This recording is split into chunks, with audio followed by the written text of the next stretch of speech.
दोस्तों आजकल हमारा मोबाइल फोन हमारी पूरी जिंदगी अपने अंदर डेटा के रूप में समेटे हुए रहता है। हमारी क्या लोकेशन है, हमारे दोस्त कौन है, हम किससे मिलते हैं और यहाँ तक कि हमारी बैंक डिटेल्स तक इस फोन में सेव रहती हैं। इस डेटा को चुराकर कई लोग हमारी पर्सनल और प्रोफेशनल लाइफ को नुकसान पहुँचा सकते हैं। और दोस्तों ये इतना आसान है कि आप सिर्फ एक लिंक पर क्लिक करके या फिर एक गलत ऐप को इंस्टॉल करके अपनी सारी इंफॉर्मेशन लीक करवा सकते हैं। प्ले स्टोर पर ऐसी कई फेक ऐप्स हैं जो भले ही आपकी आंखों के सामने ना सही पर पर्दे के पीछे से आपकी इंफॉर्मेशन चुरा रही हैं। इनसे बचने के लिए आपको वही ऐप्स अपने मोबाइल पर इंस्टॉल करनी चाहिए जो विश्वास करने के लायक हो। दोस्तों अब मैं आपको बताऊंगा कि इन फेक ऐप्स को कैसे पहचानें। सबसे पहले तो किसी भी ऐप को डाउनलोड करने से पहले ऐप के पूरे डिस्क्रिप्शन को ध्यान से पढ़ें। एप्पल में ये प्रॉब्लम कम है, लेकिन एंड्रॉइड प्ले स्टोर पर कई ओरिजिनल ऐप के नाम वाली नकली ऐप्स भी होती हैं, जिसमें ऐप के नाम में लेटर्स को बड़ा छोटा करके आपको बेवकूफ बनाया जाता है। दूसरा, फेक एंड्रॉइड ऐप्स बनाने वाले हमेशा ओरिजिनल ऐप के आइकन का ही इस्तेमाल करते हैं, जिससे असली और नकली ऐप में फर्क करना मुश्किल हो जाता है।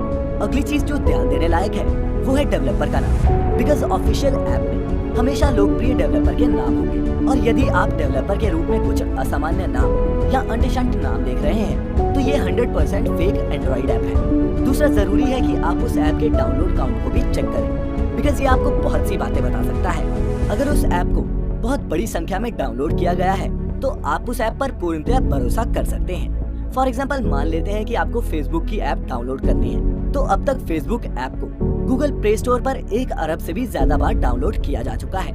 इसका मतलब ये है कि ये असली ऐप ही है। और अगर हमारे सामने कोई 5000 बार डाउनलोड हुई फेसबुक की ऐप आती है तो हमें समझ जाना चाहिए कि वो एक नकली ऐप है और ऐसी ऐप को हमें डाउनलोड नहीं करना है। और दोस्तों फाइनली यूजर रिव्यूज को भी पढ़ें। यूजर रिव्यूज किसी भी ऐप का सारा चिट्ठा आपके सामने रख देते हैं। फेक एंड्रॉइड ऐप्स में अक्सर रिव्यूज भी नकली डाले होते हैं, पर उन रिव्यूज में से कुछ असली या फिर सही होने की संभावना भी रहती है।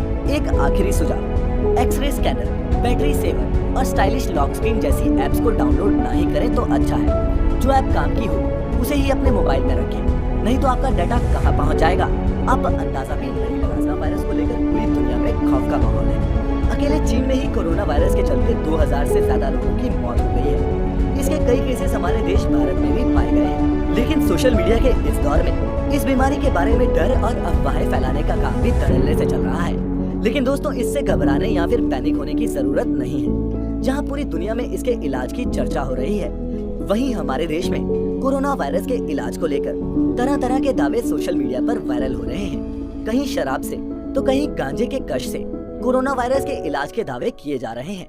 दरअसल सोशल मीडिया पर वायरल हो रही एक हिंदी न्यूज़पेपर की इस कटिंग में लिखा है कि एक रिसर्च में बात सामने आई है कि शराब यानी कि अल्कोहल कोरोना वायरस को मार देती है। और तो और ये भी लिखा है कि ये कोई मजाक नहीं है, बल्कि जर्मनी में इस पर शोध भी हुआ है। लेकिन दोस्तों ज्यादातर फेक न्यूज की तरह इस खबर में कहीं भी ये जिक्र नहीं है कि रिसर्च किसने किया है। लेकिन दोस्तों आपकी जानकारी के लिए बता दूं कि ये महज एक अफवाह है और WHO की गाइडलाइंस के मुताबिक कोरोना के इलाज के लिए कोई भी स्पेसिफिक दवाई या फिर चीज अभी तक नहीं मिल पाई है। हाँ, उनके गाइडलाइंस में अल्कोहल बेस्ड हैंड सैनिटाइजर से अपने हाथ साफ करने के लिए जरूर कहा गया था। शायद इसी को तोड़ मरोड़ कर किसी सनसनीखेज रिपोर्टर ने ये खबर बनाई होगी। लेकिन दोस्तों मैं आपसे ये कहना चाहता हूँ कि डरे या भ्रमित ना हो। कोरोना के अधिकतर पेशेंट्स को फ्लू की ट्रेडिशनल दवाइयों से ठीक किया जा रहा है और उम्मीद है कि इसका सटीक इलाज भी जल्द ही मिल जाएगा। याद रहे, fear is more contagious than the virus।